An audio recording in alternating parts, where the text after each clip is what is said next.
A quote from an article that we're going to read today. As predicted, America's food system is failing. There has never been a bigger time to plant new seeds. We're going to discuss what that story is all about when it comes to how important it is to make sure that you are over your own food system. Also, we're going to talk about the grid. Doug Bergam came out, which is the Secretary of Interior, and he stated, we've never been more vulnerable. We're needing more energy and we don't have enough, especially with all these data centers. We talked about that yesterday with them in domain. But he said, with everything going on, we need more energy. When steps Elon Musk, he says, well, I can show you how to do it, of course, with fossil fuels. But there is a way. But it takes us being smart. And also, we're going to talk about some of the things that we should have with the fact of hearing about the grid, with the fact of hearing about the food system. We're going to talk about the things that you should be buying this week. And then also we're going to discuss our cities. I keep saying the cities are a problem. They are. Some of these states and even our government, of course, is saying the American flag should be the only thing flying over Capitol buildings. The only thing flying over city halls other than the state flags or city flags. Well, Boise, Idaho, Nashua, New Hampshire, Salt Lake City, Utah. They're just first of the few cities that's already started this movement to make the pride flag the main flag and saying that it is above all. Now you're going to be blown away because Nashua, New Hampshire, they took down a flag to put up that flag. Let's dive into these stories today. It's crazy times, guys. Don't ever believe that you can put your head in the sand because you will be left behind. Let's dive in.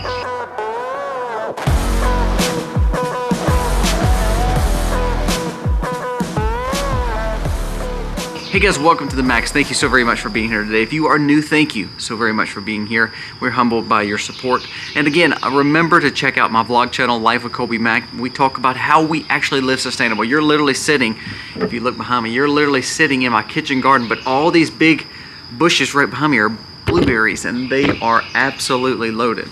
So we show you how we live sustainable on the other channel. So go check that out. Now let's dive into the stories of the day. First, let's talk about our food system. I want to mention this, and the reason I want to bring up our food system because that is probably the most important thing, other than, of course, my faith, is making sure that we can take care of our families. It's sustainability, it's independence. Listen to this. This is from the Beef Initiative. It says, just over 30 years ago, billionaire Sir James Goldsmith offered a sobering prediction over the effects of globalization. With Goldsmith argued who hollowed out the industrial base of the Western nations and devastated the middle and working class. Now, this was 30 years ago, guys. It was in an interview in '94 with Charlie Rose. He talked about how the way trade is done and the general agreements around the world, it will cause problems throughout the middle and working class. Okay, let's keep on going. It says, to this day, he nailed it perfectly. He said, we are going to hollow out our middle class in the West and we are going to devastate the quality of our food supply because people can't afford good food. They won't be able to have time to grow food, so therefore they will rely on junk food. It says, by the 90s, Goldsmith was a multi-billionaire who had grown Caverham Foods to the third largest food company in the world.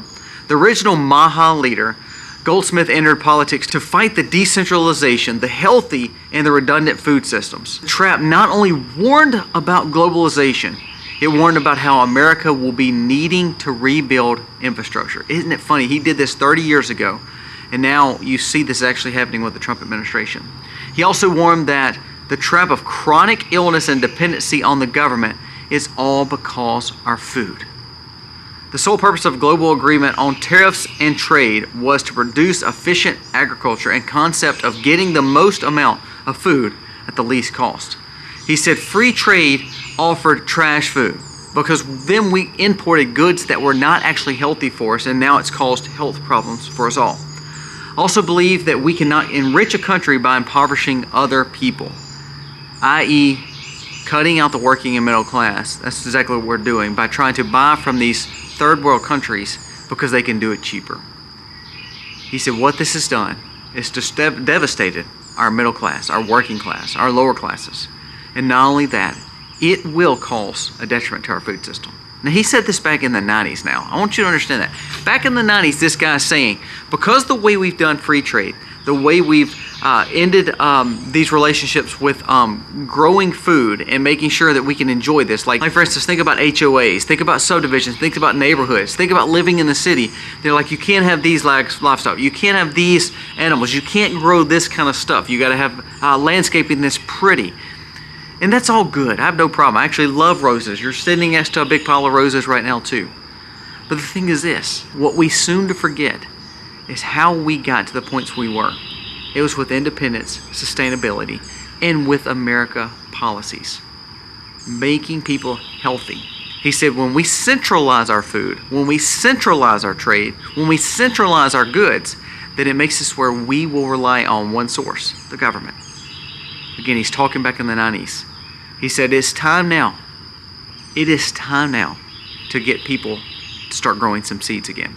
It's time now to get people to understand independence once again, because in the future we will need it. 30 years ago this man is saying that. That's probably why he was a billionaire, and that's probably why he saw the deterioration of food system, because he said all these people were starting to conglomerize. Think about it. There's only 15 major food companies giving the world food today.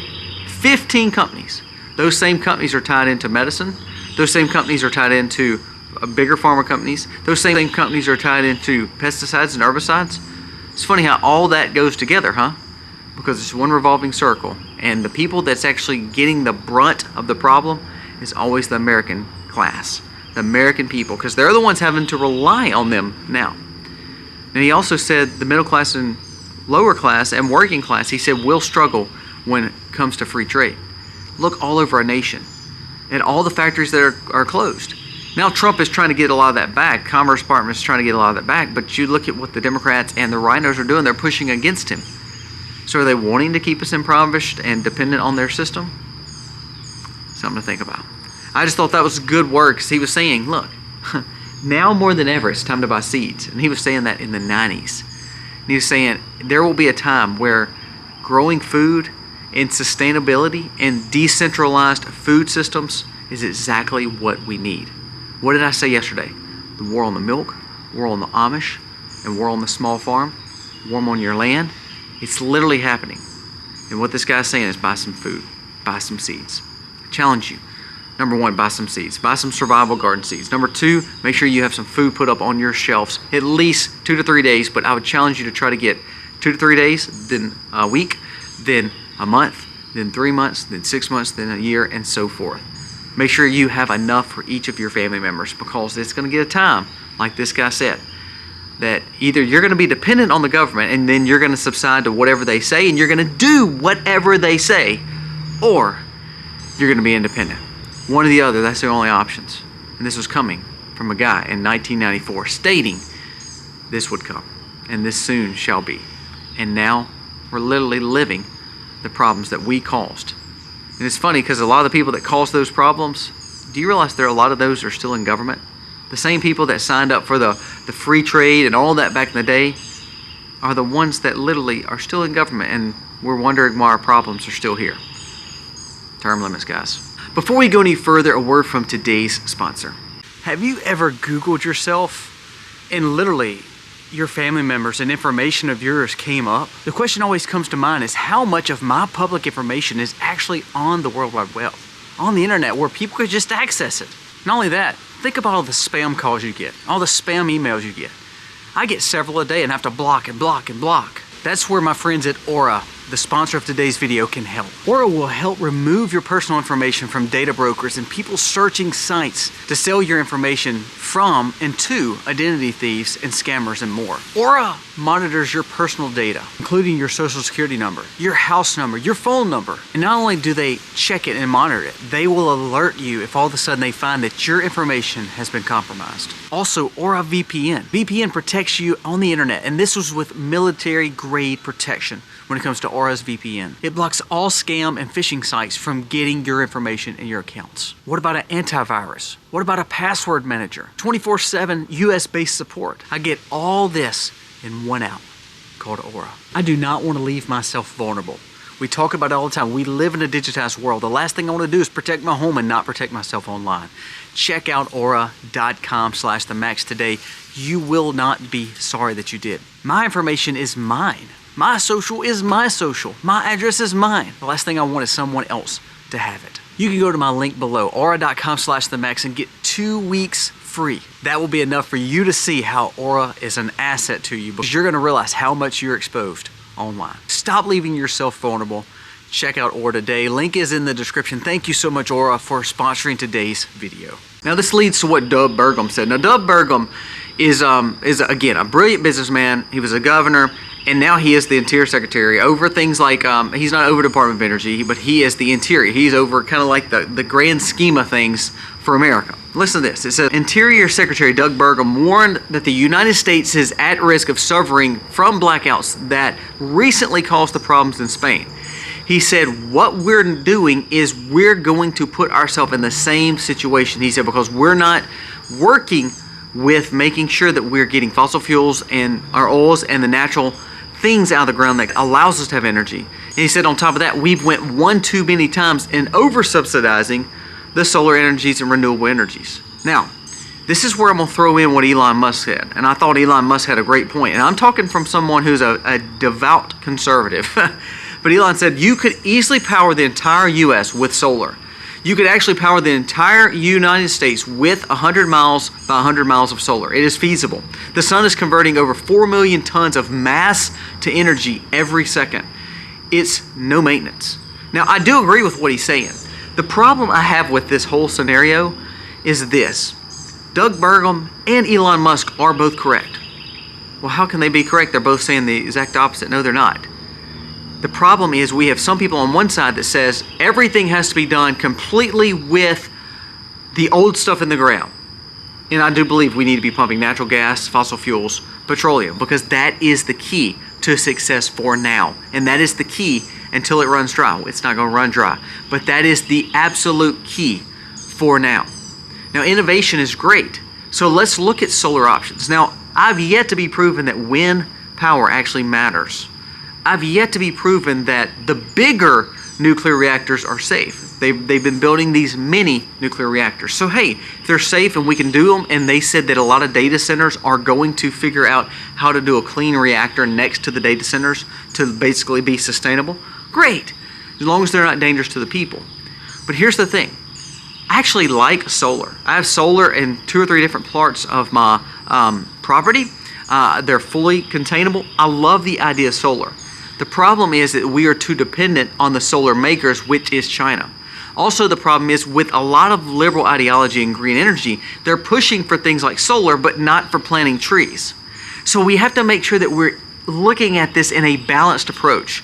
We keep pumping the fuel and the energy out of the ground to support us so we won't hit blackouts. We start learning how to be innovative with nuclear, but also making sure that we are trying to get the rare earth minerals. What's so funny is the same people who are pushing against fossil fuels and getting petroleum out of the ground wants us to put solar, and the solar needs us to get stuff out of the ground. We just choose to buy it from China instead. So let's go and actually find the rare earth minerals. Let's make the deals that Trump is making. Let's get the lithium and cobalt and copper out of the grounds. Let's work with Canada and also parts of America. Remember, Nevada, and there's parts out west, Alaska, that has tons of minerals and developments that need to be mined that could actually help us start building our own solar operation. Now, here's another thing. We don't need to take up farmland for solar. We need to take up building space for solar. Prime example. Why would I want to put a solar array on my ground when I can put it on my roof? Well, we've learned that. A lot of people are putting them on the roof now. Now, I don't believe we need to subsidize and give free tax dollars out to solar. But what I would say is if the government truly wants to change the mantra, let's keep pumping the fuel. Let's keep allowing farms to keep on giving us regenerative ag. Let's keep on planting trees, because that is true green initiative, is going back to farming and agriculture. At the same time, then if the government wants to help, then they start putting solar arrays on buildings, on government buildings. They start putting mass arrays of amount of solar on top of big skyscrapers, on top of areas that need to be utilized. Now that's a good idea. Now they don't own it. but it is a way that they can build energy. That's a lot different than saying we're just going to subsidize someone's house. But I will say this, if they really want to change, they will actually do all of them together. Elon Musk has a point. Solar is a great thing, and I actually love it. It's hard to understand, but once you understand it, it does work like it's supposed to. We're doing our whole greenhouse with solar. We've done a whole nother part of a building with solar that's completely off-grid because it works. Now, we need that independence here, though. But you know, right next to that solar here at my home, we've got cows grazing. You know, right next to that solar, we have petroleum generators sitting just in case. Why? Because it shouldn't be either or. It should be let's do it all and make sure we're independent on everything. Redundancy is not a bad thing. So when we talk about blackouts, like we talked about the food a second ago, blackouts, have you got a solar generator? Have you got a battery backup? Have you got a propane or gas generator? Have you got the means of being able to have energy? Do you have a fire pit where you can at least cook if you needed to or boil water? Do you have a campfire stove that could get you out of a problem? Do you have a little rocket stove? They're literally like 40 or 50 bucks on Amazon. A little rocket stove where you can put a skillet on top. You could literally get it started with just a few twigs. Even that bird behind me is wanting to tell you about it. Sorry guys, we live on a farm. But the importance is, if we see the dangers of the grid, why are we worried about trying to do one or the other? Why don't we do it all? So I believe Doug Bergam and Elon Musk have a point. Now, the kicker is this. We need to work together to get those both off the ground. I think Trump is doing a good job of that. But who stands in the way of that? Congress. Always. Now, if I put solar on my roof, I want to own it. If the government wants to give solar away, I think that's a great thing. I think the problem with doing the solar programs that the government has now is they want to give you these things as long as you're pumping back to the grid and you are not ever independent of what the government is giving you. So here's another idea. Cut my taxes, first of all, and give me more money. But if I'm willing to put solar on my roof, don't just incentivize it with a tax credit. You literally cut my taxes completely. Now, no government's going to do that. See, that's the thing. Government wants to change your life, but they want you to do all the sacrificing and them not. So it's kind of like Mike Johnson yesterday. We want to codify Doge. We want Doge doing good things, but Mike Johnson just slowly swept it under the rug, and they're not willing to cut anything. They have not voted to cut one Doge thing yet. So all this stuff sounds good, even what Elon Musk and Doug Bergam are saying. But Congress is not going to do anything to help us. So that comes back down to you. What did I say in the first part of this? It's all about independence. Are you independent? Are you growing your own food? Are you having alternative sources of energy? Are you being a prepper and getting the things you needed? Because I believe our government's going to let us down, just like the book said, and just like we've been talking about with Congress, and the fact that nobody can get on the same page with all this. Prime example of why what Doug Bergam and Elon Musk are saying is important. China is deploying a vast amount of solar power. China has installed 278 gigawatts of solar just last year, 57% more than the U.S. has installed. So if we talk about the fact of worrying of a grid collapse, if we talk about the fact of if something were to happen to some of these countries, then are we going to be in a bad spot? Where does most of our grid necessities come from? China. What if all of a sudden we had a solar flare or had a problem or had a massive collapse of our grid? The other biggest adversary now is almost fully independent on solar. Now, this is not a promotion for solar. This is a promotion of independence. So if we're not building our own grid needs, stockpiling those, we're also not building up new innovative ways of alternative energy like our adversary is. If we get put in the dark and our competitor is not in the dark and they have all the answers, then we come dependent on them, correct? Now let's go to this new report with these cities. There's some cities, the ones that's been brought up is Salt Lake City, Nashua, and Boise. These three cities literally decided to, these states, a lot of these states are somewhat, I wouldn't say conservative, but are voting to a point where they're saying, look, we cannot fly any special interest flag. We need to make sure that we are putting the American flag and the state flag, and that's really the only flags that the government of this state will embrace. Well, every one of these cities has come out and said, no, no, no, no, no, we're not doing that. We're going to have a flagpole for everything, and we're going to adopt, making a certified adoption that the cities are all saying that the pride flag is now going to be a true flag that represents these, it's going to be an official flag of the city. This comes from Salt Lake City. It says Salt Lake City just made the LG alphabet flag literally an official flag to circumvent the state's ban on any other flag flying above the building. So now they're going to be able to fly, and it's funny because this is again, as a Christian, us and the Mormons don't get everything.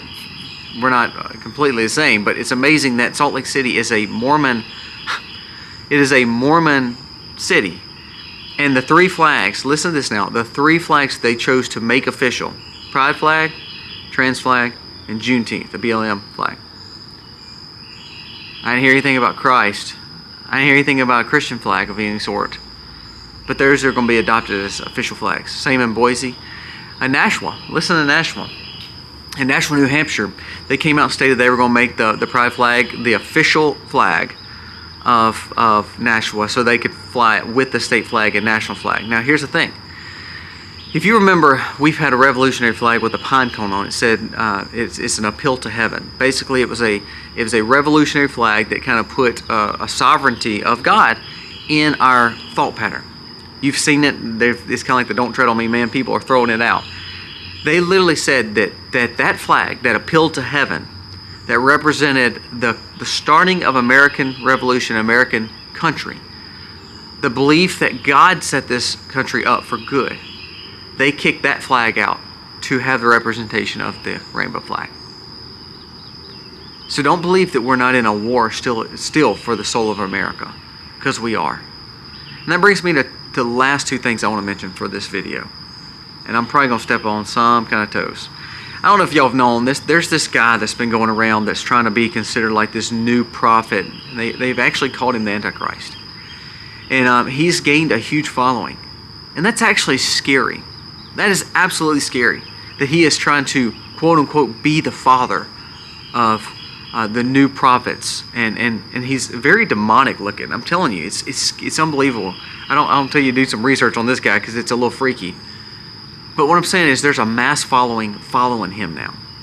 What it shows is people are longing to follow someone. Now, I'm going to really step on your toes now. We just elected, quote unquote, a new pope. I have no problem with someone being a leader of a church, but that leader should be a servant leader. We cannot call someone His Holiness. We cannot build these people up so much because they are just men. We as Christians and as a conservative Christian nation, if we are that, then our appeal to heaven and our holiness is only in one person, Jesus. We have to understand that. And what scares me is when you see this person, this anti-Christian person that's called the new prophet, is gaining mass following. At the same time, in the conservative Christian movement, you've got this guy who is now becoming the new pope, and people are fawning over him. And actually, he's just a leftist guy. Both of these guys are flawed. They're never going to bring you true hope and peace and truth. The Pope may say some good words every once in a while on Easter, but the bottom line is our hope cannot be in men. Our hope has to be in Christ alone. That is only through God. When you see cities taking the appeal to heaven out and putting a pride flag in, there's a problem. When you see religious sects, instead of putting their faith in Christ, they're putting it in men, that's also a problem. Our goal should always be to represent what our belief is. And if we believe in Christ, then men are only men. I love preachers. They're great. I go to church every Sunday and Wednesday, and I want to be in a good church. I want to listen to his leadership. I believe that God ordains ministers. However, we can't put them on a pedestal to be to the point where they're between us and Christ. They're not a go-between like the Pope becomes. They are literally just someone who is trying to present the gospel. No man is more important. No man should be on a pedestal. And that's what scares me. When we put men on pedestal, what happens? We find out they're falling, just like the rest of us. So please, just heed the warning. Don't make a leader. Don't make a prophet, quote unquote prophet, which is farce. Don't make the Pope. Don't make them your shining light, because they're not. They could be leaders. They could be good world leaders, but they are not the one chosen leader. Let's don't make them holy. Let's talk about Jesus being holy. So, I hope I didn't affect any and offend any of you Catholics, but what I'm trying to say is, let's don't look for Him for peace and holiness. Let's look for Christ. That's my thoughts for today, guys. Thank you so much for watching. We appreciate you. Give me your thoughts on these stories. If you have people telling you to prepare and buy some seeds and grow some food, and you have other people telling you that we have a worry with the grid, I think we need to take these things seriously, because as preppers, that is our goal, to be more sustainable and independent. If you're not sustainable and independent, then you are dependent, and the only person you're dependent to is the people that's over you that wants to take advantage of you. Pay attention to these stories. Guys, thank you for watching. God bless.